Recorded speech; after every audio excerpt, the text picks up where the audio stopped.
The issue of less or fewer seats, whether this is a concept or a piece of furniture, is not just grammatical. It's not just a grammatical problem, but it's also a significant matter of electoral reform, highlighting potentially undemocratic outcomes within the UK's current voting system.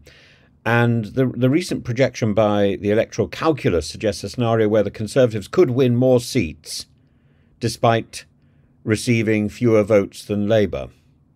And this phenomenon is known as a wrong winner election. It's not unprecedented. It raises questions about the fairness and the effectiveness of the first past the post system. And so, for example, in the election we've just had, Keir Starmer got fewer overall votes around the country, but comes second only to Tony Blair in the number of seats that he's got in Westminster.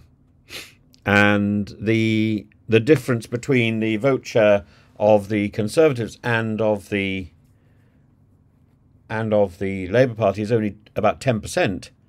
And similarly, the difference between the Conservatives and Reform, and yet Reform only got 5 seats.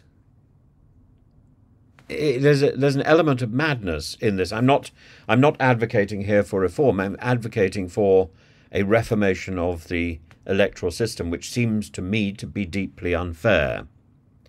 There have been similar occurrences in the UK before, such as in 1951 and February 1974, when the party with fewer seats when the party with fewer votes won more seats. And international examples include New Zealand's elections in 1978 and 1981, leading to their move towards electoral reform, in the United States, where the Electoral College has produced 4 presidents who didn't win the popular votes, including Trump.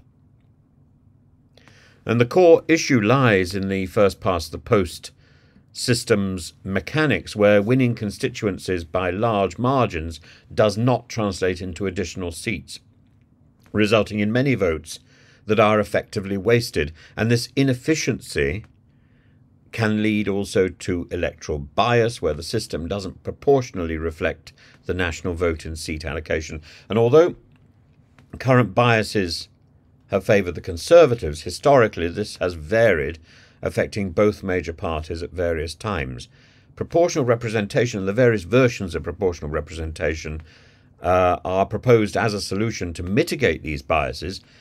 The proportional representation systems aim to align the proportion of seats with the proportion of votes more closely, reducing the likelihood of a wrong winner, but it still doesn't entirely ensure, the various versions which are on offer don't entirely ensure a fairer reflection of voter intentions. So yes, we have to guard against wrong winner elections, like the Trump election, but at the same and that's a particular problem with the first past the post system and the need for urgent electoral reform. But the versions of proportional representation which are on offer are too confusing to be direct and clear, and I worry about the way forward, particularly with a large majority for the Labour Party. There's no impulse in that party to change the system.